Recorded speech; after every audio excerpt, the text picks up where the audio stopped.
Merci. La parole est à Monsieur Gilbert Collard. Gilbert.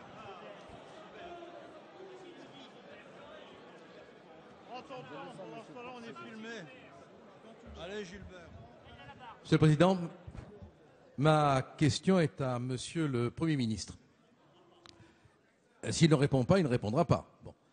Je ne représente pas un groupe, donc je n'ai pu évoquer la question du Mali tout à l'heure. Et je souhaite, au nom des 6 millions et plus de Français un peu orphelins sur le plan parlementaire que je représente, évoquer cette question. D'abord, je voudrais, comme l'ont fait nos collègues, rendre hommage aux 3 soldats qui ont été tués au champ d'honneur et de rappeler qu'ils sont non seulement ensevelis dans un cercueil, mais également dans un drapeau et dans l'hymne national, ce qui nous oblige aussi à considérer qu'on doit, à travers leur mort, le respect à ces symboles. Monsieur le Premier ministre, nous approuvons l'intervention de la France au Mali. Nous sommes catastrophés de savoir qu'on fleurit du printemps libyen et du printemps syrien les armes qui sont aujourd'hui entre les mains de ces terroristes. Nous avons la certitude qu'il s'agit d'une menace existentielle et, comme le disait Monsieur le Président de l'Assemblée nationale, l'arrivée du règne de la terreur. Il est donc nécessaire et indispensable que nous fassions barrage à l'offensive islamiste et terroriste. Je voudrais vous poser 3 questions.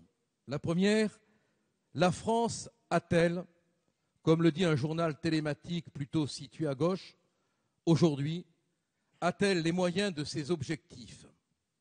Deuxièmement, qu'est-ce qu'on a prévu pour la sécurisation des villes qui seront arrachées aux mains des rebelles?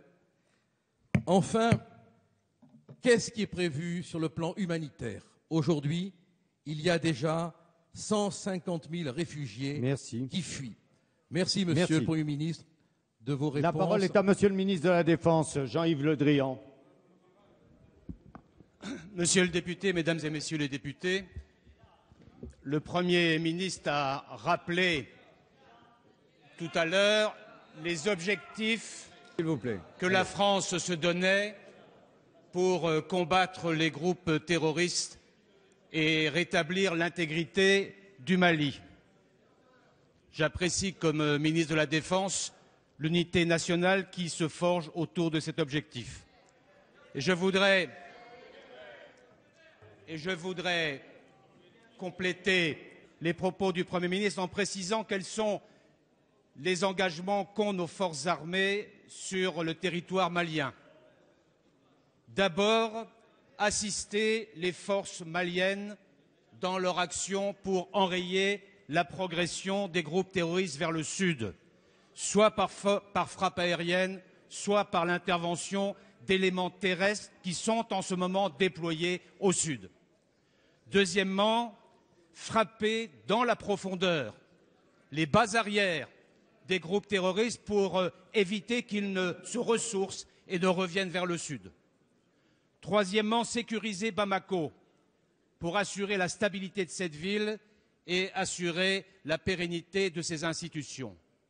Et quatrièmement, faire en sorte que nos forces préparent l'intervention, l'organisation des forces armées africaines autour de l'état-major nigérian.